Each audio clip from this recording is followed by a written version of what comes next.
Get your pen and write your story all over again. And this time, learn the lessons, motivate others, and share that inspiration. Dear Max FM with DJ Chini. Dear Max FM, my name is Minerva. Tawag nila sa akin, Min. Ako yung dating napakalambot ng puso. Isang babaeng lumaki sa bukid. Ako yung tipong lumaking punong-puno ng pagmamahal ng mga magulang. Malayo sa kabihasnan. Ang paligid ko, puro palay, kamaisan, pati nagani, chin, kasagingan. Kay bukid lagi, malayo sa mga kapitbahay. Pero nag-aaral ako kahit isang oras ang layo at ginabaktas lang namo, chin. Ako yung tinatawag nilang teacher's pet. Kasi matalino daw sa klase. Ako yung tipong kaibigan at classmate na laging nakikinig sa mga may problema. Ako yung anak na nag-iisang babae na may kasamang dalawang lalaking kapatid. Pero ako yung tanging anak na hindi marunong magsalita ng pabalang sa mga magulang. I never disobeyed my parents. Masunuring bata. Magalang. But that was before. 'Cause everything has changed. Yung childhood ko, sobrang masaya. Sobrang bibo kahit nasa bukid pa. My childhood was filled with laughters and adventure. Akyat ng bayabas, putol ng puno ng saging, para may maisaing lang. Nagbubungkal ng lupa para sa mga kamote. I was this kind of kid na nagsispend ng hours doon sa kagubatan. Nangongolekta ng mga gulay, mga dahon, mga bato. Nakatingin lagi sa ulap kung kailan ba ako makakaalis sa bukid na yon. And as I entered my teenage years, things started to change. Nagsimulang makaramdam ako ng inggit sa mga kaibigan ko. Yung insecurity na ang gaganda ng mga suot nila, tapos ako ang badoy-badoy.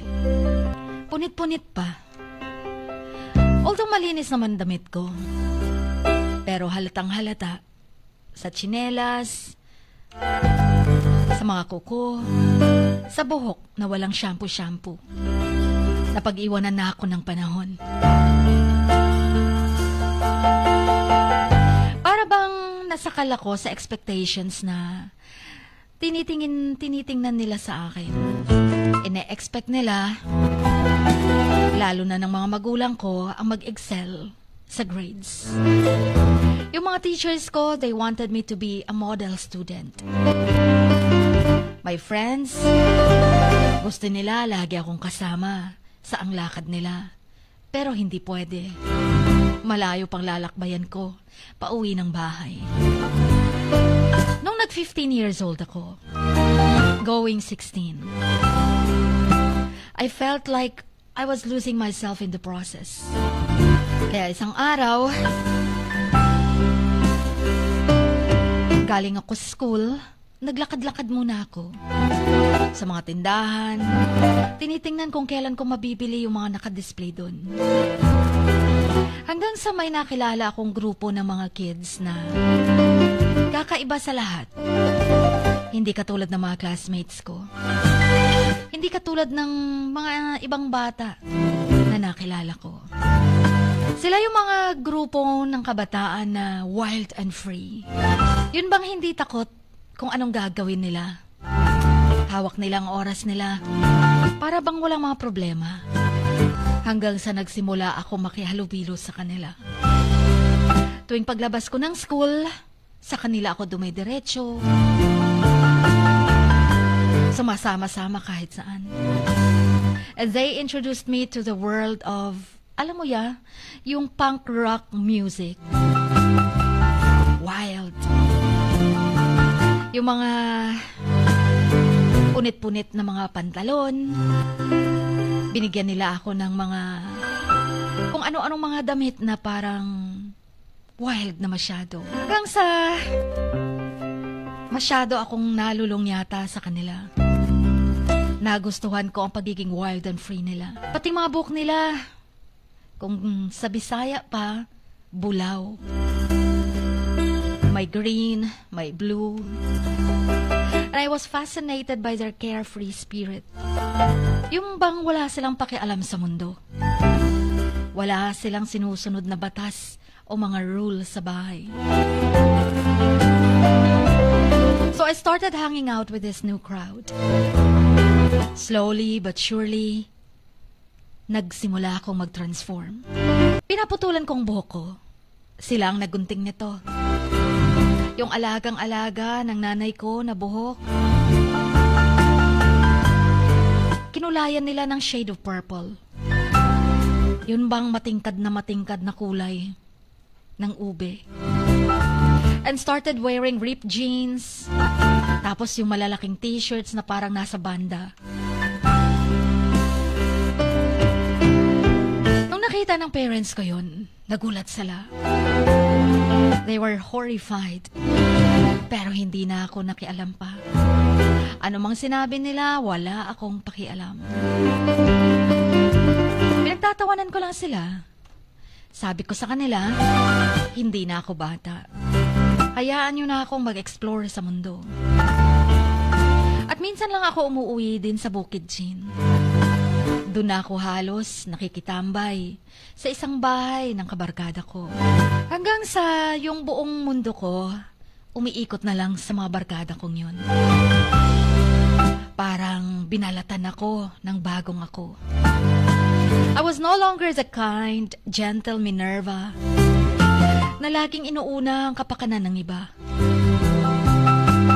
Laging nagpi-please sa lahat. Laging nagbabantay sa mga galaw na hindi ako magkamali. I was now a wild child.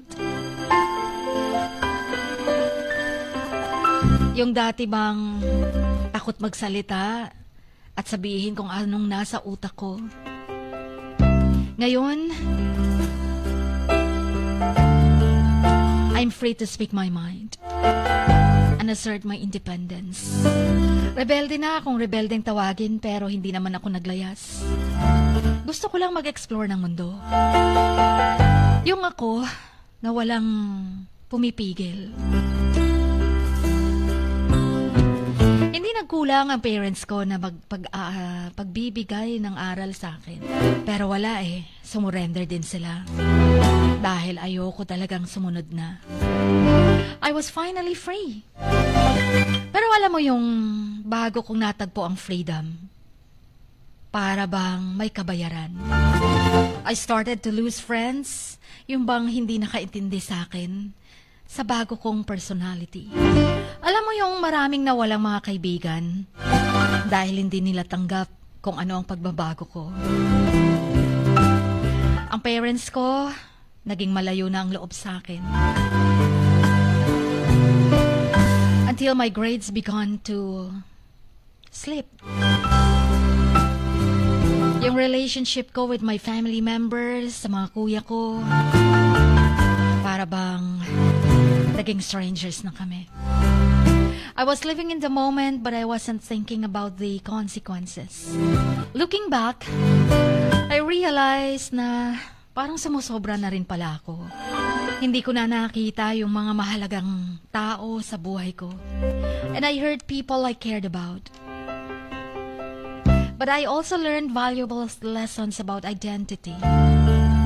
Yung rebellion, at yung importance of staying true to oneself. Habang masyado akong naging curious sa pagiging dalaga ko, I was trying to find a balance between my wild side and my kind heart. It's not always easy. But I'm learning to embrace yung mga complexities and to stay true to myself no matter what. Sa panibagong chapter ng buhay ko, I began to realize that being wild and free ay hindi ibig sabihin na mawala ang mga mahalagang tao sa buhay mo. So I started to reconnect with my old friends na inaantay lang din pala ako para lumapit sa kanila. Tatanggapin pala nila ako, whoever I am. Basta, andun pa rin ang dating Minerva na kaibigan nila. I even asked forgiveness sa parents ko. Yung parents ko who had been patiently waiting for me to find my way. Kahit wala silang pag-aaral or hindi sila nakaranas ng pag-aaral. Laking bukid, tumanda na lang, namangmang. Pero naintindihan nila ako. I also discovered a new passion for music.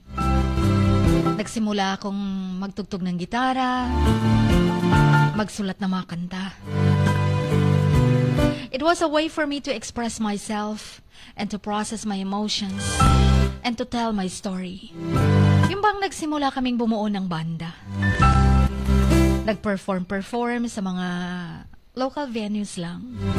Para bang nakakaramdam ako ng achievement. Yung dating tubong bukid, ngayon makakonect na sa ibang tao through my music. Habang nasusumpungan ko ang sarili sa mundo ng kakaiba na nakagisnan ko, I knew that I still had a lot to learn. I made mistakes, I stumbled, and I faced challenges that tested my patience. There were times na parang gusto ko nang give up din. Huminto ako sa pag-aaral. Dahil hindi ko naman suportahan ang sarili ko. Dahil may minsan na lang akong umuwi sa amin. Yun bang parang pakiramdam ko, hanggang dito na lang ako. Yung pressure to conform or the fear of failure, masyado nang overwhelming. Yet, every time I felt like losing my way, I remembered the lessons I had learned on my journey. Pero nararamdaman ko pa rin yung thrill na malayo sa mga magulang. Yung totoong independence na ako lang. Walang mga kuyang nagsasabing ganito, ganyan. Bawal ang ganito, bawal ang ganyan. The sense of pride when I stood up for myself. Makakasurvive kaya ako? I remember that being wild and free wasn't just about external appearances or behaviors. It was about cultivating a sense of inner strength and courage. As I look back on my journey, I realized na ako pa rin tong Minerva na still in a work in progress. I'm still figuring out who I am, what I want, and how I fit into this crazy but beautiful world. But I'm proud of the person I'm becoming. A person na hindi takot to take the risk, to speak her mind, and to stay true to herself, no matter what. Hanggang dito na lamang. Ang inyong kamags, Minerva.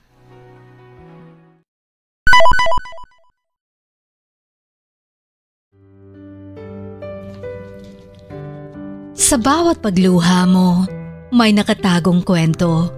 Sa bawat ngiti mo, may gustong sabihin ang puso mo. At sa likod ng iyong halakak at maging sa pagkabigo mo, may mensaheng nakabalot sa iyong pagkatao. At ang tanging nais mo lamang ay mapakinggan ang mga ito ng buong mundo. Dear Max FM with DJ Chini. Life has got all those twists and turns. Stand up for what you believe in. What lies behind you and what lies in front of you pales in comparison to what lies inside of you. Dear Max FM with DJ Chini. Sabi nga nila, ang pagsusulat kapag masyado mong diniinan hanggang sa susunod na pahina ay nagmamarka.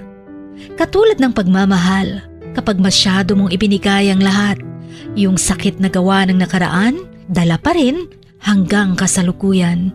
Dear Max FM, you own your story and you are the author of your own book of life. Don't let others write your script, but let others hear your story and make them inspired. Kaya sumulat na, maging bahagi ng aming programa, Dear Max FM with DJ Chini tuwing Lunes hanggang Biyernes, 1:00 hanggang 3:00 ng hapon sa Max News FM, Sock Sargent. Love, life, and lessons from the past only at Dear Max FM with DJ Chini.